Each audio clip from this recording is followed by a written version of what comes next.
Hey everybody, it's Jason from the Texas Gun Vault 2, and I'm out here in my hot garage once again, but surprisingly it's not in the middle of the night. It is 5:09 in the afternoon, and I was able to go to the range and review one gun. I planned on getting range footage on 3, but due to the fact that so many people were there, and while I was there trying to film, more people were coming in, it just wasn't conducive to filming. I really got to do most of my stuff in the middle of the night, and no one's there to bother me. Not saying anyone there was bad or anything. Nobody was dangerous or anything. There was just a lot of people there, and so just a lot going on, and it's a little bit harder to film my footage. So I was able to get one done. However, I took a Nighthawk custom Commander. I think it's called the TRS Commander, and I'll show it to you here. This is the pistol that is on loan to the channel from my friend D. And this one, I think some people are going to like. It's an OD green. A lot of people like the Nighthawk custom stuff. Cool gun. I was able to get all of the range footage on this one. I did take the Beretta 70S to the range, but as I said, there were just too many people there, and logistically, it wasn't very good because I have people shooting pretty loud handguns, 357 Magnums, 45 ACP, and if I was going to shoot a 22 long rifle, I kind of felt like for the audio it'd be kind of weird. And then constantly I'm having different targets going in and out, and I was like, I'll just come back later. But I was able to get this one done. I'll tell you what I discovered about this one in just a second. And the third gun I was hoping to get some footage with today is a B&T SPC-9 SD. So an integrally suppressed B&T SPC-9. But because there were so many other people there at the range, it would not really allow for me to be able to record the sound of the suppressor. So I was like, I'll have to come back here when I'm alone again. But I was able to get one, and so I want to give you the initial thoughts on this one. And I also want to tell you a couple of range stories. Some weird stuff I saw at the range today. But let's talk about this Nighthawk Custom. When I showed this one to you before, when I said, hey, I got this in for review, I talked about that I didn't necessarily like the look of it, because the 1911 is a beautiful gun, and it just has nice curves to it, the way John Moses Browning designed it, especially up towards the front of the slide, and it's scalloped. I've always liked that look, even if it's a small amount of the slide. And Nighthawk Custom has essentially took that really curvy, sexy looking gun and in my opinion turned it into a big block.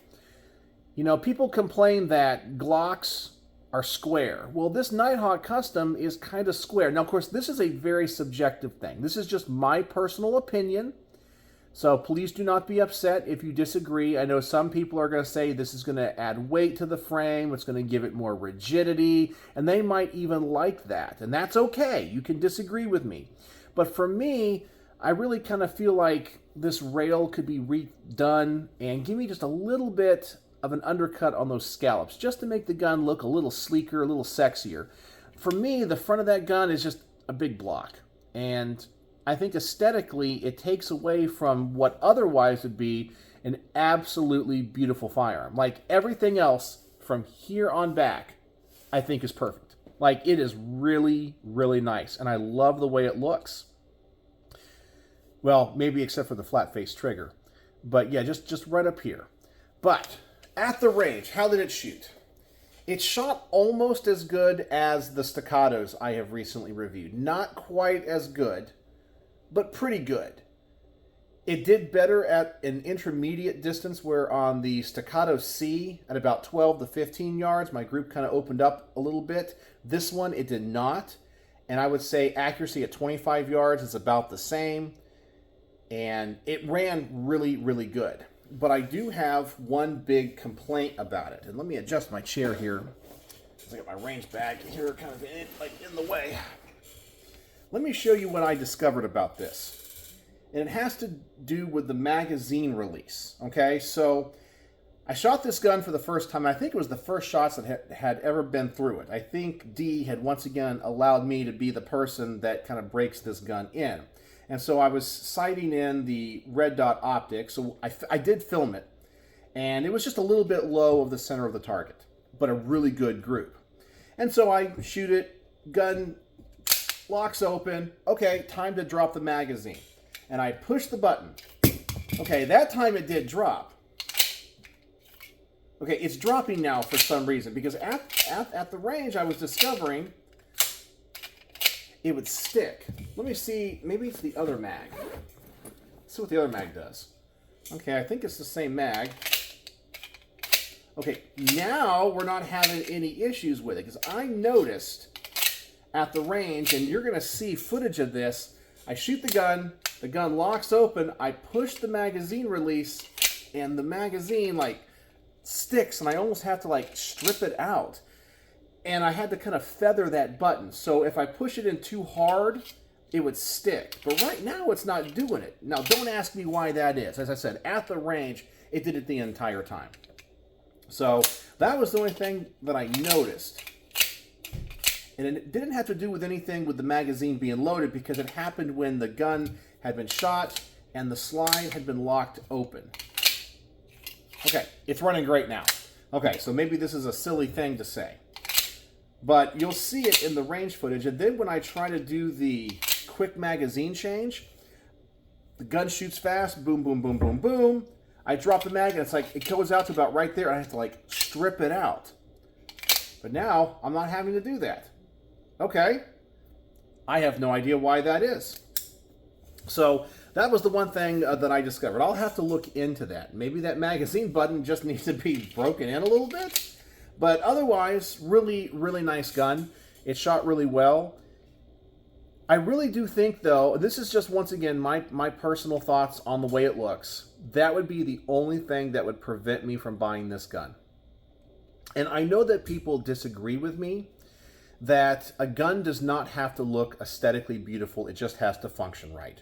And I agree to that to some point, especially if a gun is in the hands of a like a law enforcement officer or the military. The looks don't matter. But if you're a civilian and you're going to invest your hard-earned money into a firearm, not only should the gun work well, the gun should also be aesthetically pleasing. Because if the gun looks like a work of art, you're going to appreciate it more.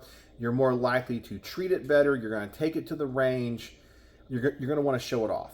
But if a gun is ugly, it doesn't matter how nice and how good it shoots.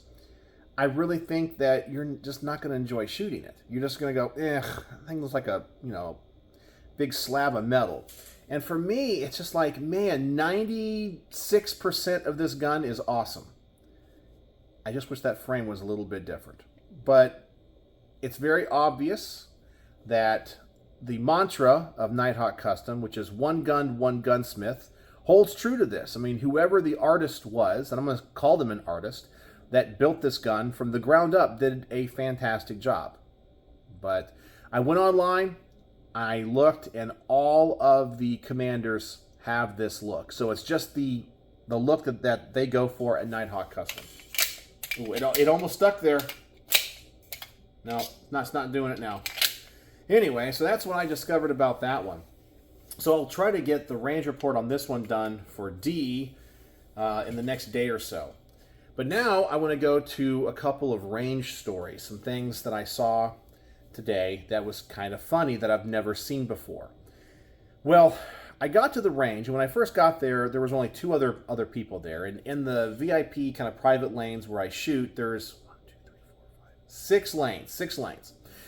I always try to shoot on lane 4 because it has the light that's like right above it. It's just the easiest one to film. It's in the middle. I'm not up against the wall. It just works the best.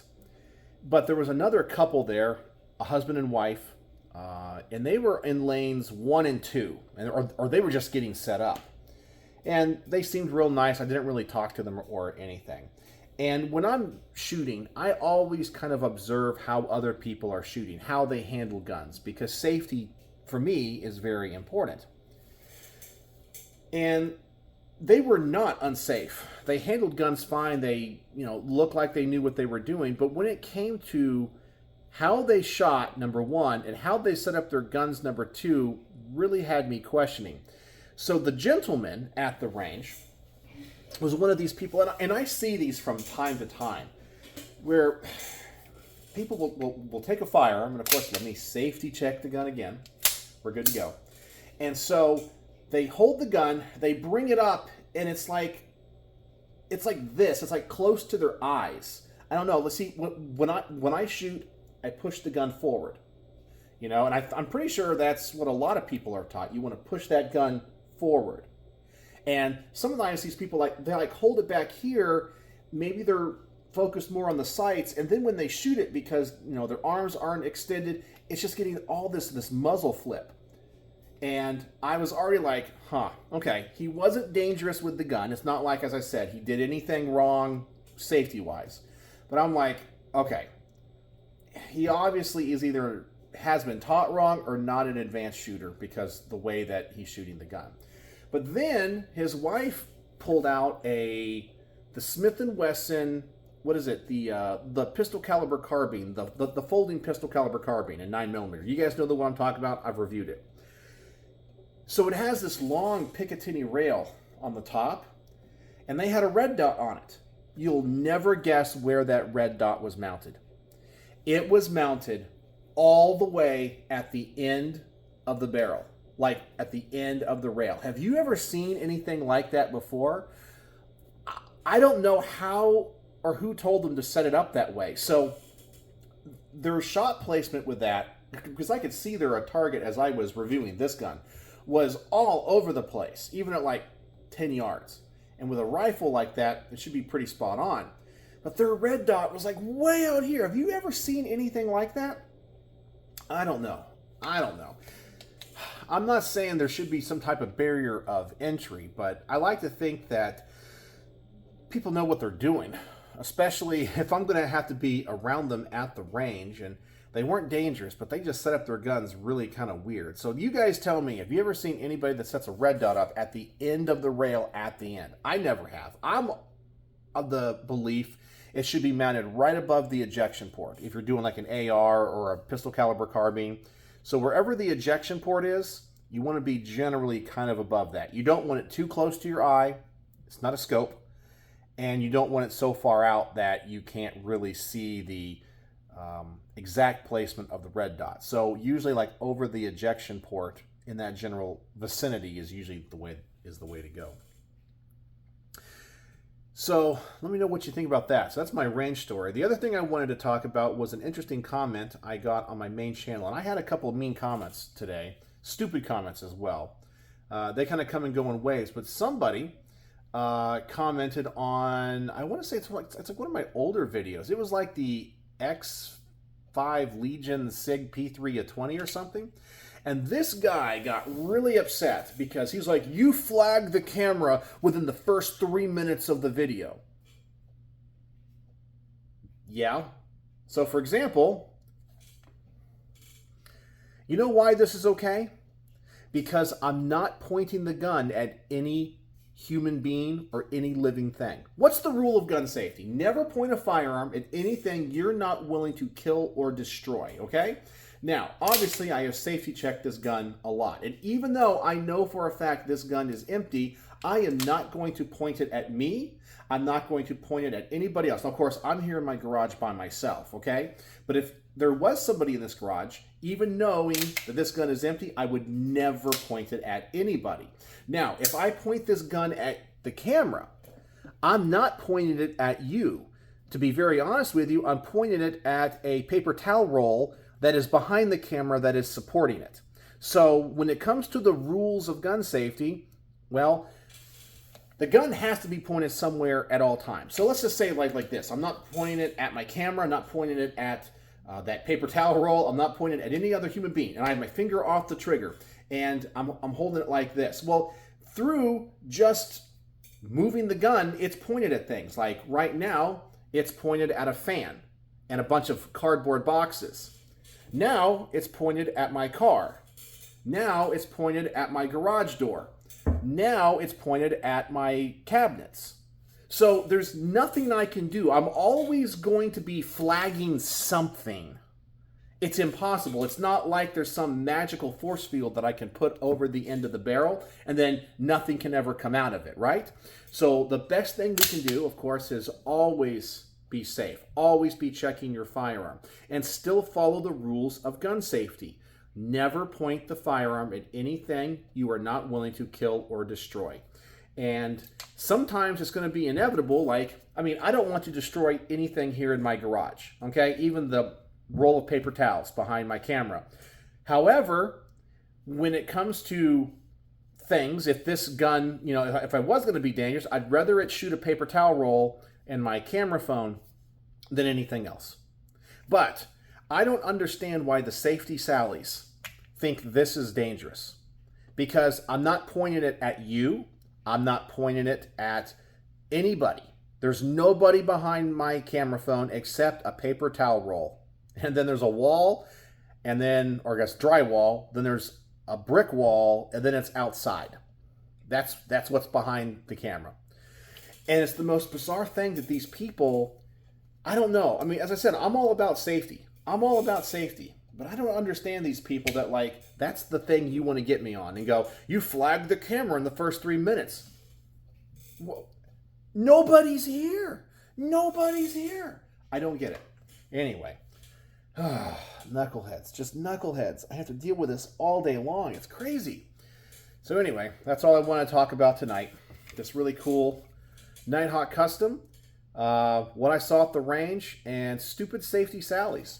So what do you guys think about any of this? So let me know in the comment section below. And if you made it to the end of the video, the word of the day is going to be 2 words. Safety Sally. Safety Sally if you watch to the end, so I know that you're a true vault dweller.